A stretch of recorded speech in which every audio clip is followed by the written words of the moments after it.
From the world of financial inclusion and the microinsurance network, I extend greetings to those of you logging in to participate in this year's Financial Inclusion Week.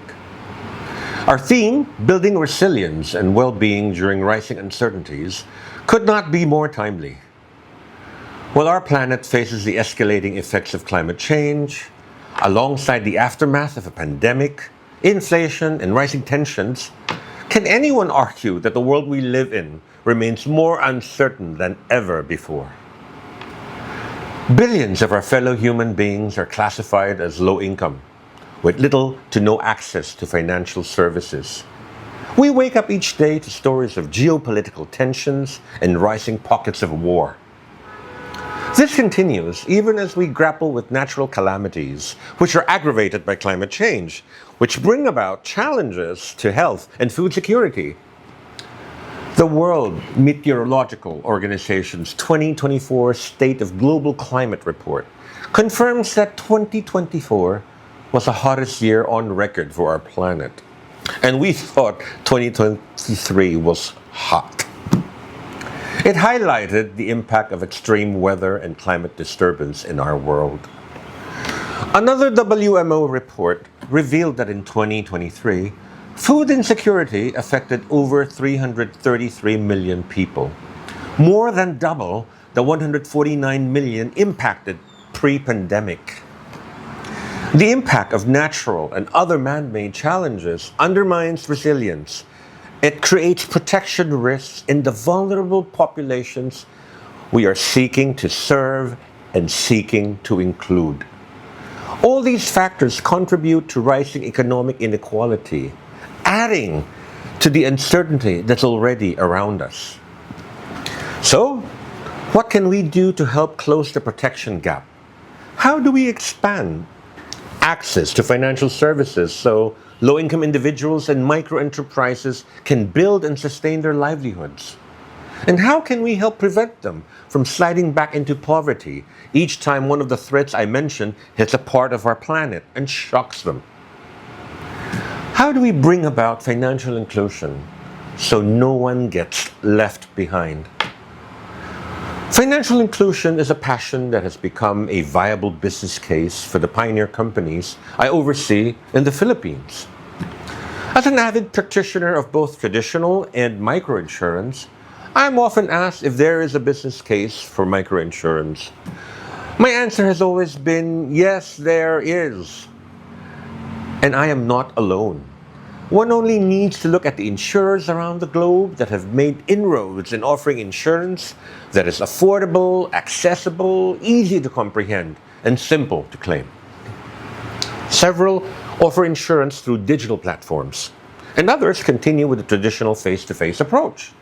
And yet, some of the most successful microinsurance penetration stories arose from a blend of tech and touch.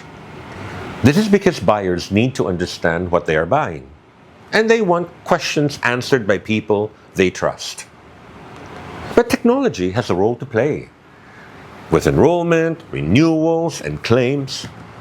But for that initial interaction, touch is hard to beat.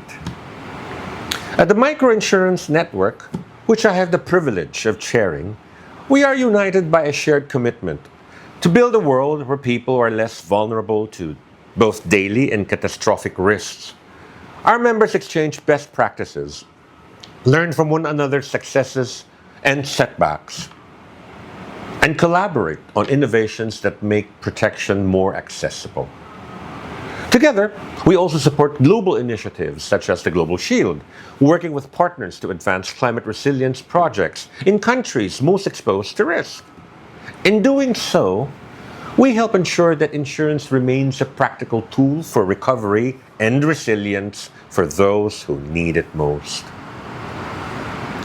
There is no doubt in my mind that many countries, although separated by water and landmass, continue to share something in common. Climate change has led to a surge in natural hazards on many continents. Significant hazards such as flooding, storms, earthquakes, landslides, droughts, and wildfires cause harm to both the population and the economy. The question, therefore, is the glass half full or is it half empty?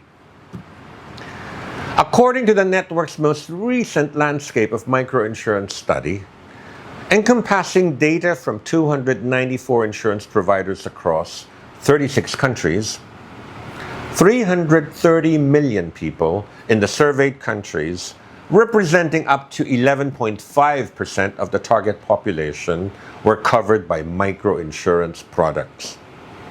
So, on the one hand, up to 11.5% of the microinsurance target population is covered. On the other hand, close to 90% do not currently have any. This highlights, I'd say, that the glass is half full in terms of market opportunity. The question is therefore not whether there is a market, because there is, but rather, is the insurance industry ready, willing, and prepared to take up the challenge of providing for this unserved and underserved market? When you come down to it, two important factors are present. The market of billions is there, and the exposure to risks is there, which means the need for protection is there. These next steps must therefore continue to be addressed. The market of billions must gain a greater awareness of the benefits of insurance, of its ability to enable people and businesses to recover and rebuild their lives and livelihoods after a death, an accident, or a calamity. More access to proper information is essential. More insurers, and believe you me, there are at least thousands in the world today, so we have more than enough players. More insurers must continue learning about those in the micro market, what they need, what they can afford, which institutions they trust, and which channels these potential buyers can be reached.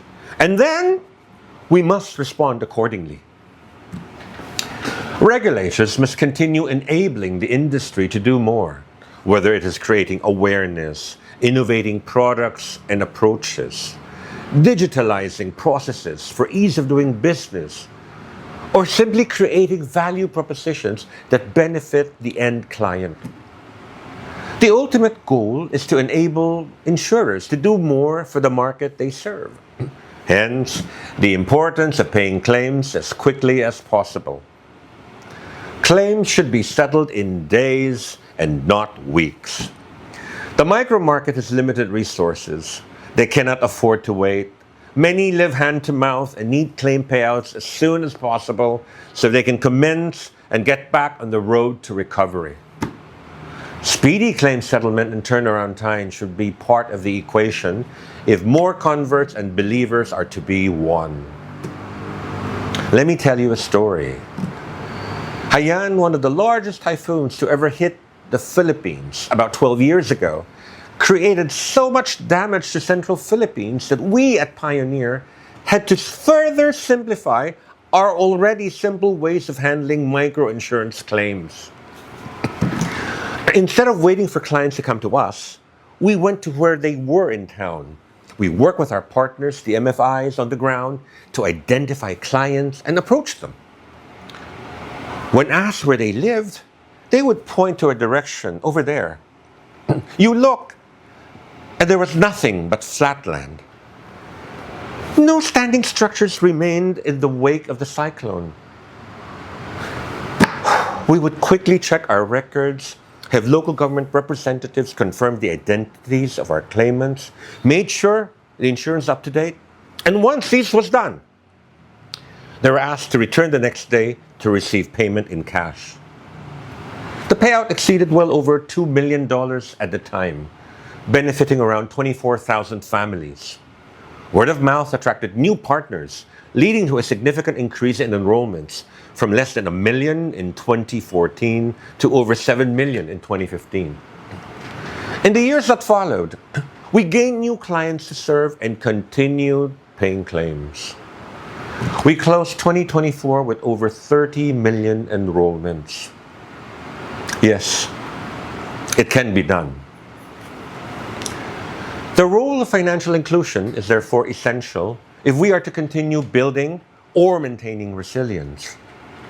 Which brings us to a growing concern in many parts of the world: food security.